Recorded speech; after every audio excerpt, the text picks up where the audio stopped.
Salut à tous, bienvenue sur Expat et compagnie. Alors on va commencer aujourd'hui avec notre premier portrait d'expat. J'ai fait une petite interview de Guylaine. Guylaine, c'est une globe-trotteuse, donc elle va avoir beaucoup de choses à nous dire. Je l'ai rencontrée ici sur Tahiti, elle vient juste d'arriver sur Tahiti, mais elle a fait encore beaucoup d'autres choses dans sa vie. Je vous laisse regarder, à tout de suite. Bonjour. Bonjour, Alors je vais te demander de te présenter.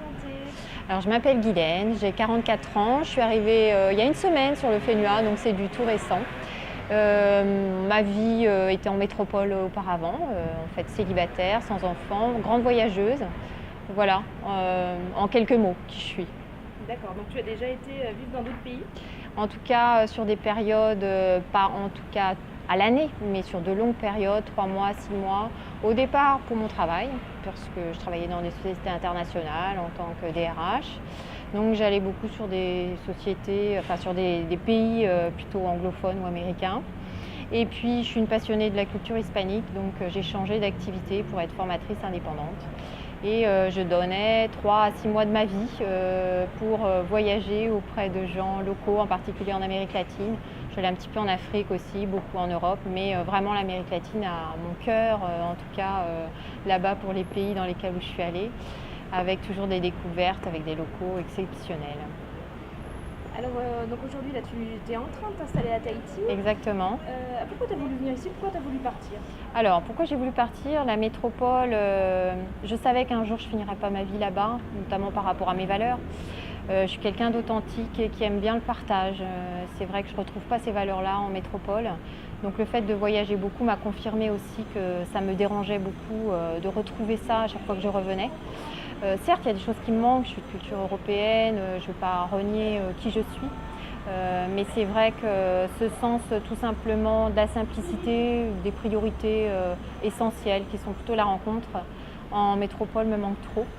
Et c'est avant tout ça. Donc c'est vrai que la Polynésie, c'est une découverte, c'est un peu un rêve aussi de découvrir ce petit bout de la planète, faut l'avouer, même si je sais que tout n'est pas rose, comme nulle part d'ailleurs. Mais ça n'empêche pas que je pense en tout cas retrouver dans un environnement français, puisqu'on est sur un territoire français, des valeurs que je partage plus quand je suis dans des pays, Amérique du Sud, Afrique, voilà, ou des pays comme ça, avec des gens qui sont réellement dans le partage. Ils n'ont pas grand-chose, mais ils partagent vraiment leur cœur. Après, je vais voir si c'est réellement ce qui va se passer. En tout cas, mon objectif, c'est de m'adapter aux Polynésiens et de faire tout pour que ça se passe comme ça. D'accord. Alors donc c'est tout frais, mais comment s'est passée ton arrivée? Est-ce que tu es déjà bien intégrée? Alors super, j'ai une chaîne de solidarité qui s'est mise en place très vite, j'ai eu beaucoup de chance. Bon, c'est vrai que j'ai préparé sur ces 2 derniers mois mon arrivée avec les réseaux sociaux qui fonctionnent très très bien ici, donc avec des gens qui ont été de super conseils dans mon arrivée, des gens qui m'ont pris un peu sous leurs ailes, dans l'ensemble souvent quand même des popas, donc des motos qui sont arrivés ici mais qui sont très intégrés à la population tahitienne, donc qui ne sont pas sur un schéma d'expatriation très classique, mais plutôt sur l'adéquation au système local. Donc moi, ça me correspond bien.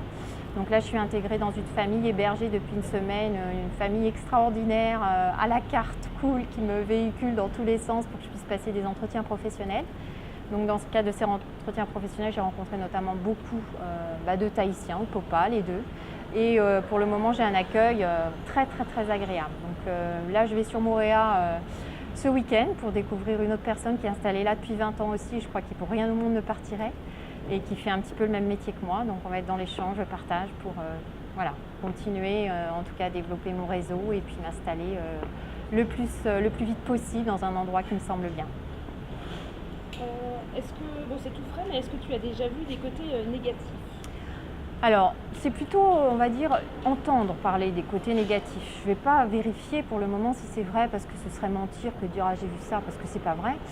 Les côtés négatifs, c'est peut-être la cherté de la vie et en tout cas la population locale qui n'a pas grand-chose pour vivre. Donc je pense que là, ça peut être en effet très compliqué de vivre avec si peu.